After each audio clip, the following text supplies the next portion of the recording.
Okay, as you can see, we're about to discuss quite a few calculations here to get to our first stationary distribution. And so, I'm going to suggest first an overall pattern, right? So first of all, get the transition diagram up for any problem that you're working. Very useful habit. So once you have that, I want you to follow these 4 steps. Okay, so there's going to be a caveat in that sometimes you're going to get away with these local balance conditions. We just saw in the previous clip that we can't get away with them this time, and I'll kind of in the next lecture, I guess I'll give you more intuition as to when you can apply local balance and when you cannot. But in general, here's the procedure that should always work if it's if it's possible at all to compute this thing.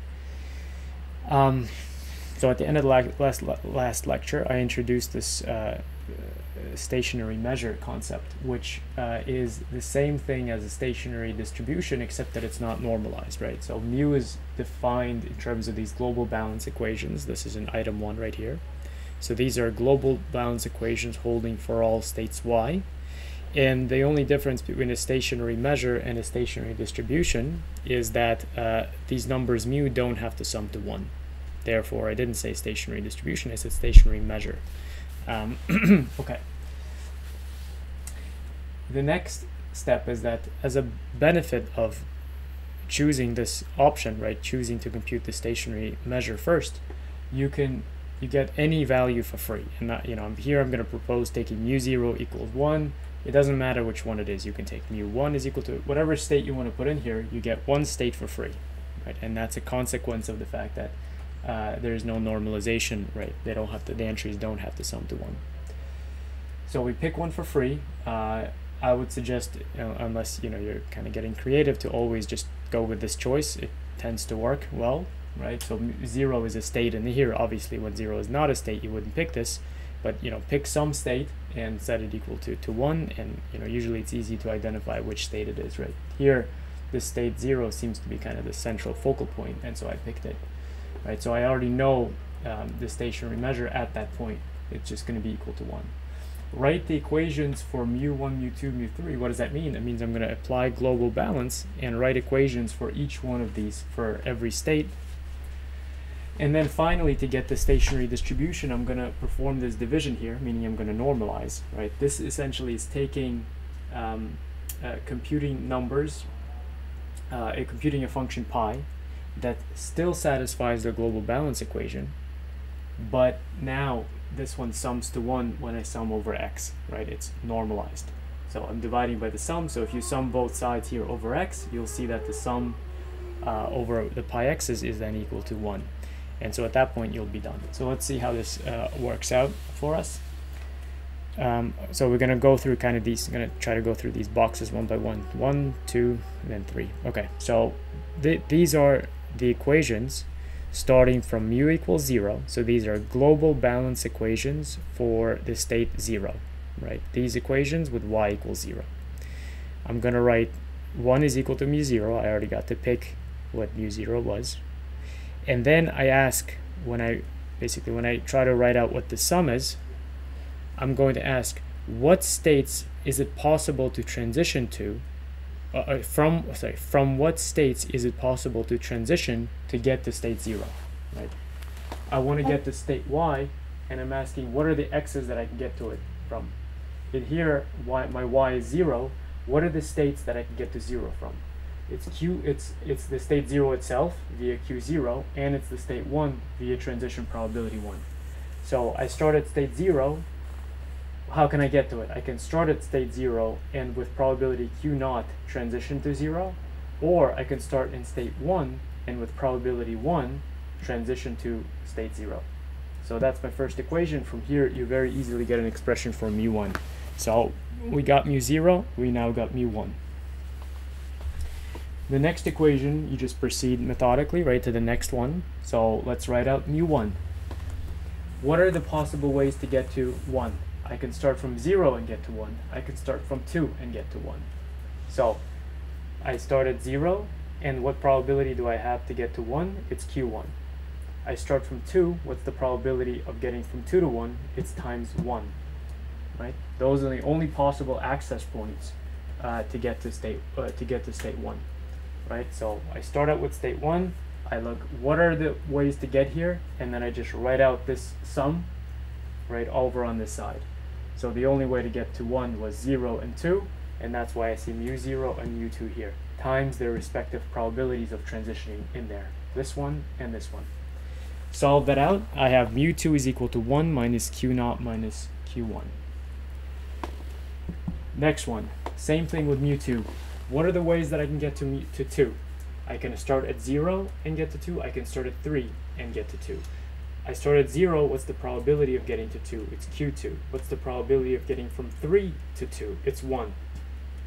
Same equation. Solve it, mu3 is equal to this. Now you can keep going and so on and so forth, and you'll eventually realize that this is going to be the expression for an arbitrary mu(x). You can show this by induction, or there's a kind of a quick argument via telescoping sums, which I'll cover in a remark to this video. So mu(x), right, I'm almost there, right? We just need to compute this part out, which is going to be a little bit tedious, but hopefully worth it. Mu(x) is going to be of this form, and since this is right, since this is a distribution, right, since the total sum of these q's sum up to 1, right, which was the original condition given, the q's sum up to 1, what does that mean? That means it's equal to, right, the remaining elements in the sum. So in here I had 0 to x minus 1. That means the remaining elements are equal, or go from x all the way up to infinity. So I just wrote this 1 minus this sum as the sum from x all the way out to infinity, right? And this is again only because these q's sum to 1. Can I do this, right? This is essentially the same calculation you run when you look at the probability of the complement, right? So the probability of A, the set A is, you know, PA. What's the probability of the complement? 1 minus PA, right? And 1 minus, right? So that's exactly what it is. And here I'm just summing, I'm just writing the sum differently. Okay, we now have mu(x).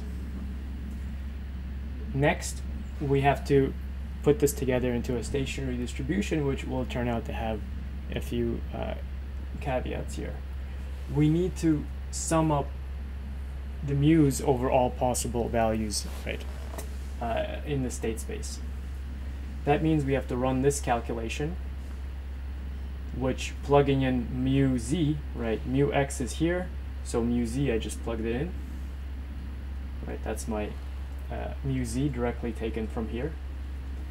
And then there's going to be this interchange of sums that I'm going to work out, right? So because I'm a little bit out of board space, I'm going to cover this part in the remarks section of the clip, which is going to come in the next video.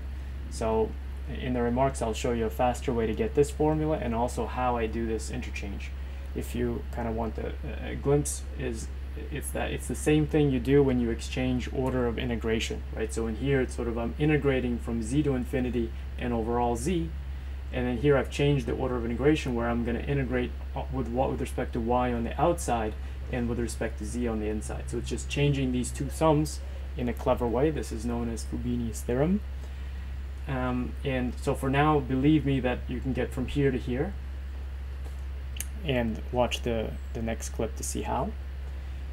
And then, you know, what's this, right? This is summing over a summand that doesn't depend on the thing that I'm using in the sum. Here, this sum is over z.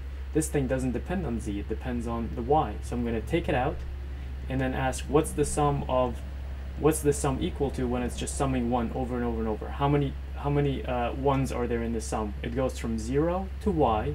So there are 1 plus y ones in this sum after taking out the q. And then obviously you multiply by the q again, and you get this. Now, the q's sum to 1, so you pick up a 1 here, and what do you get for the remainder? It's this part. So this is going to lead to a little bit of an issue here, right? Because how do we know that this infinite series even converges? So the first thing, you know, to get some intuition for this is, you know, what is this?